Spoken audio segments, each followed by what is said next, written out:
Assalamualaikum warahmatullahi wabarakatuh. Perkenalkan, nama saya Delva Syarani dari kelas 3B, Diploma 3 Farmasi, Poltekkes Kemenkes Jambi. Baiklah, saya di sini akan penyuluhan berjudul tentang dagu sibu. Apa itu dagu sibu? Mungkin sebagian dari kita istilah ini masih terdengar asing. Dagu sibu bukanlah nama suatu merek obat, melainkan sebuah akronim atau singkatan dicetuskan oleh Ikatan Apoteker Indonesia atau IAI. Kepanjangan dari dagu sibu adalah dapatkan, gunakan, simpan, dan buang. Ini merupakan sebuah panduan lengkap dan sederhana tentang tata cara pengolahan obat. Melalui dari kita memperoleh hingga ke tahap membuang jika sudah tidak terpakai atau kadaluarsa. Selanjutnya kita membahas tentang mendapatkan. Dapatkan obat di tempat yang resmi dan dengan cara yang benar. Langkah awal ini adalah fondasi dari keamanan pengobatan. Obat seharusnya diperoleh dari sumber terpercaya seperti rumah sakit, apotik, puskesmas, atau toko obat terizin. Untuk obat-obatan keras dan antibiotik, resep dokter adalah sebuah keharusan. Hindari pembelian obat secara sembarangan, misalnya berdasarkan himbauan dari media sosial atau saran dari orang yang tidak kompeten, karena hal ini berisiko menimbulkan efek yang tidak diinginkan atau bahkan keracunan. Selanjutnya yaitu kita membahas tentang gunakan. Gunakan obat secara tepat sesuai dengan petunjuk.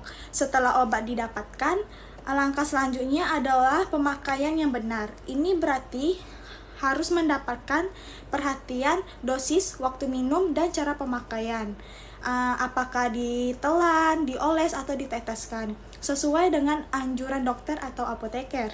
Selanjutnya, untuk obat-obat tertentu seperti antibiotik, kekeliruan dalam penggunaan tidak dihabiskan dapat menyebabkan resistensi, di mana kuman menjadi kebal dan obat tersebut tidak mempan lagi di masa depan.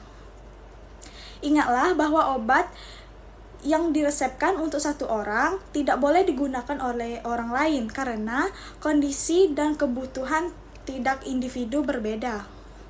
Selanjutnya kita membahas tentang simpan.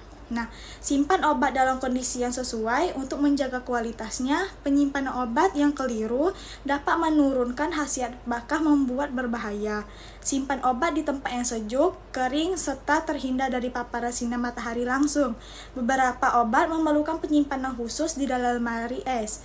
Selalu jauhkan obat dari jangkauan anak-anak atau hewan peliharaan untuk mencegah risiko keracunan. Rutinlah memeriksa kotak obat dan segera pisahkan obat yang sudah kadaluarsa atau menunjukkan perubahan fisik seperti perubahan warna, berbau tengit, atau meleleh. Yang terakhir adalah kita membahas tentang buang. Buang obat yang sudah tidak terpakai dengan cara yang aman. Membuang obat sembarangan baik ke saluran maupun tempat sampah rumah tangga dapat mencemari lingkungan dan berpotensi masuk ke dalam rantai makanan. Cara yang dianjurkan adalah dengan mencampurkan obat tablet atau kapsul dengan sampah lain seperti tanah atau ampas kopi. Kemudian membungkusnya rapat sebelum dibuang. Untuk obat sirup, cairannya dapat dituangkan ke wastafel atau toilet dengan air mengalir. Cara yang paling ideal adalah dengan pengembalian obat kadaluarsa ke apotik atau fasilitas kesehatan yang memiliki program pengembalian obat sampah.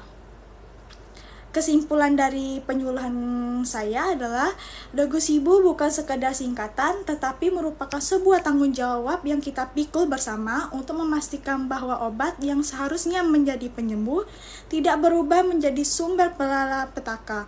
Dengan mendisiplinkan diri dalam hal memperoleh, menggunakan penyimpanan dan membuang obat, kita telah mengambil peran aktif dalam membangun budaya hidup sehat dan menjaga keberlanjutan lingkungan. Saya Delva Syarani, kurang lebih saya mohon maaf, saya akhiri. Wassalamualaikum warahmatullahi wabarakatuh. Terima kasih.